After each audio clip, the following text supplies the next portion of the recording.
மாண்புமிகு தமிழக முதல்வர் திரு விஜய் அவர்களுக்கு வணக்கம். தங்களுடைய நல்லாட்சி சிறப்பாக நடக்க மேலும் மேலும் தொடர வாழ்த்துக்கள். வணக்கம் சார். நம்ம தமிழகத்தினுடைய அடையாளமே திருக்கோவில்கள் தான். இந்து சமய அறநிலையத்துறை இதனுடைய கட்டுப்பாட்டில் சுமார் 40,000 44,000 திருக்கோயில்கள் இந்து சமய அறநிலையத்துறையின் கட்டுப்பாட்டின் கீழ் இருக்கிறது. ஒவ்வொரு கோவிலுக்கும் ஒவ்வொரு வருமானம் இருக்கு. அதிகப்படியான உச்சவரம்பு வருமானமும் இருக்கு, வருமானமே இல்லாத கோவில்களும் இருக்கு. இந்த கோயில்கள் எல்லாமே தமிழகத்தினுடைய கலாச்சாரத்தினுடைய அடையாளம், பாரம்பரியத்தினுடைய அடையாளம்.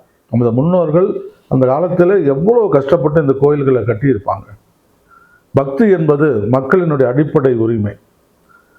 அந்த திருக்கோவில்களுக்கு வழிபாடு செய்ய வரக்கூடிய பக்தர்களுக்கு அவர்களுக்கு தேவையான அடிப்படையான வசதிகளை செய்து தர வேண்டும் என்பதை ஒரு வேண்டுகோளாக வைக்கிறோம்.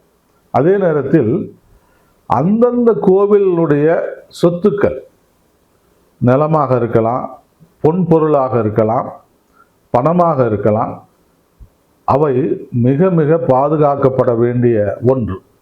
அடுத்ததாக எத்தனையோ சிலைகள் தமிழகத்திலிருந்து வெளிநாடு முழுவதும் கொண்டு செல்லப்பட்டிருக்கு.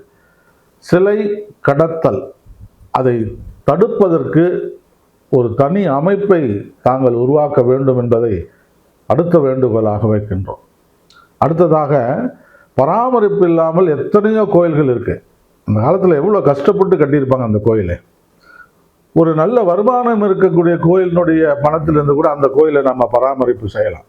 எதிர்கால சந்ததிகளுக்கு தமிழகத்தினுடைய கலாச்சாரத்தின் அடையாளமாக விளங்கக்கூடிய கோயில்களை நம்ம பாதுகாத்து கொடுக்கணும். ஒவ்வொரு கோவிலிலும் விளக்கு எரியணும்.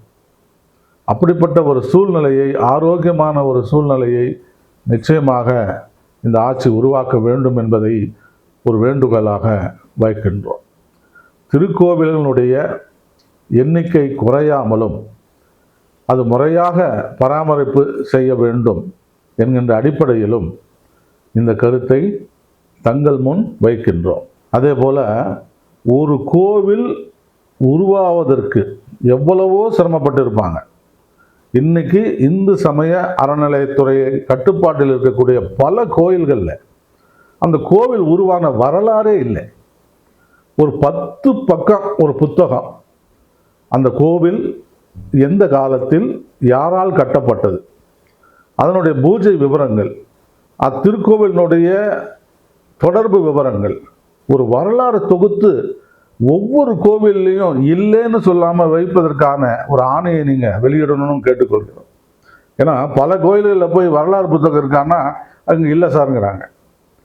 அங்கே முன்னாடி கடையில் எங்கே விற்கும் வாங்கிக்கோங்கிறாங்க. ஒரு அலுவலகத்தில் இருப்பவர்கள் அந்த வரலாறை தொகுத்து அவங்க பிரிண்ட் அடிக்க வேணாம். எத்தனையோ ஸ்பான்சர் கிடைக்கிறாங்க. ஒரு கோயிலை பராமரிப்பு செய்வதற்கு கூட ஸ்பான்சர்கள் கிடைப்பாங்க. அவங்களுக்கு அனுமதி கொடுத்து வரலாறு தெரியாத கோவில்களில் இருக்கக்கூடாது என்கின்ற நிலைமையை உருவாக்க வேண்டும் என்பதை மிக முக்கியமான ஒரு கோரிக்கையாக வைக்கின்றோம். நன்றி, வணக்கம்.